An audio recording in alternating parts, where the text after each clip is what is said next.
Bonjour, my name is Cuan Doig, and today I am on location at 4000 Bonbien East in Rosemont, Montreal, outside where the Paul Sauvé Arena was once located. Sadly, this historical building was demolished in 1992. In the early 1990s, this building became rundown and the land was becoming very valuable. Today, as you can see, it is now a housing complex and there is no trace of the arena's presence. Where this arena once stood was once home to some of Quebec's greatest political and Canada's most important moments in history. 40 years ago today, on May 20th, 1980, Parti Québécois Premier René Lévesque called a referendum seeking a mandate for Quebecers to separate from the rest of Canada. He wanted Quebec's sovereignty. On referendum night, the Paul Sauvé Arena was the headquarters for the Yes forces, and this very location, inside a once crowded arena, Lévesque tried to quiet the huge gathering as they went wild before he finally conceded defeat.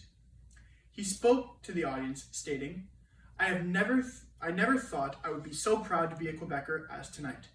Lévesque declared the audience numbered in the thousands and chanted, Le Québec aux Québécois. Hello, today we are here with Justin Trudeau's wife, Sophie, who is the daughter-in-law of Pierre Trudeau. How are you, Sophie? I'm glad to see you've recovered from COVID. Merci. 40 years ago, at this very location, your father-in-law gave a very important speech. What was so powerful about this speech? I believe it is the way he ended his speech and the crowd applauded him after. I'm actually going to read you guys a very important quote. We won't let this country die. This Canada, our home and native land.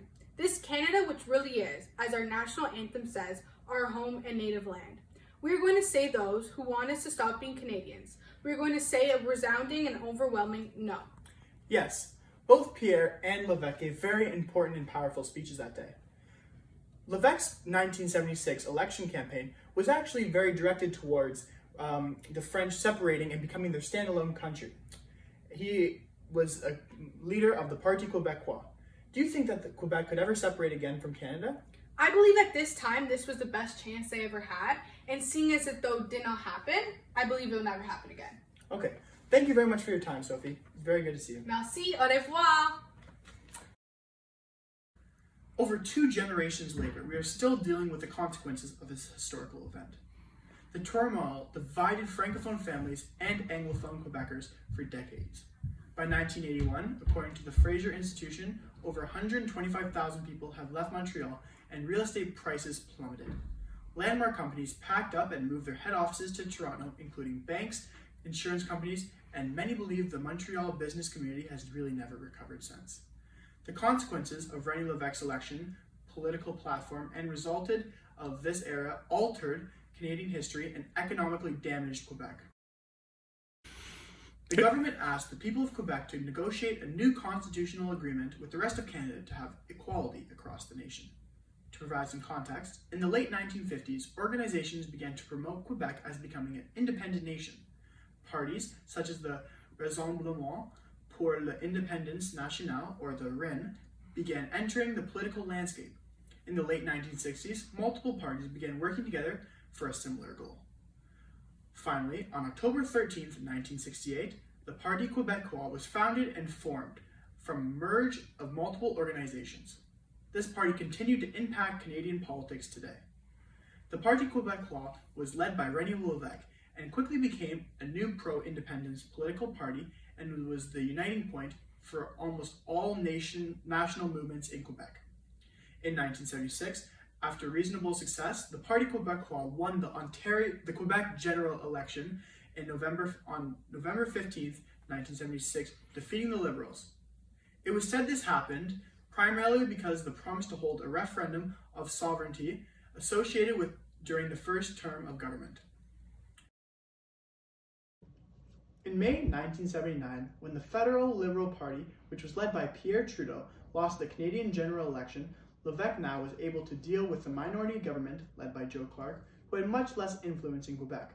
Finally, Lévesque told Quebec's National Assembly that the referendum would be held in the spring of 1980. The government of Quebec had now publicized that they would strive to make a new agreement with the rest of Canada, having 2 equal nations. Quebec would be able to make their own laws, impose taxes, and choose which relations to foster abroad.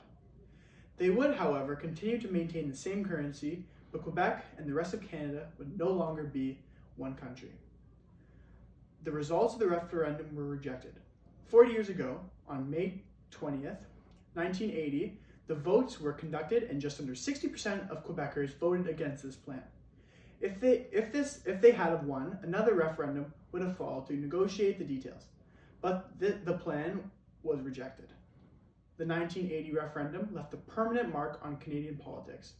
In the following days, the Parti Québécois reaffirmed that sovereignty was still the best option for Quebec, and they would not stop trying until they obtained it. In a speech René Lévesque gave on the night after the referendum, he stated, "If I have understood you correctly, you're telling us until next time." The aftermath of the referendum negotiations continued to take place between the federal government and 10 provincial governments to patriate the Canadian Constitution. Eventually, all provinces embraced this idea except for Quebec. In April 1981, even though Lévesque lost the referendum, the Parti Québécois was re-elected. Quebec never did achieve sovereignty. On that day, in May 1980, Lévesque solemnly reiterated his campaign pledge that sovereignty would be achieved, quote, "only by a clear majority in a referendum as we have promised." Lévesque was wrong, and his campaign pledge was unsuccessful. 40 years later, the achievement of political sovereignty for Quebec is still a main component of the Parti Québécois platform. Other political parties in Quebec have taken a strong position in favor of the principle of sovereignty for Quebec. This is Cuan Doig, reporting live from Paul Sauvé Arena in Rosemount, Montreal. Thank you.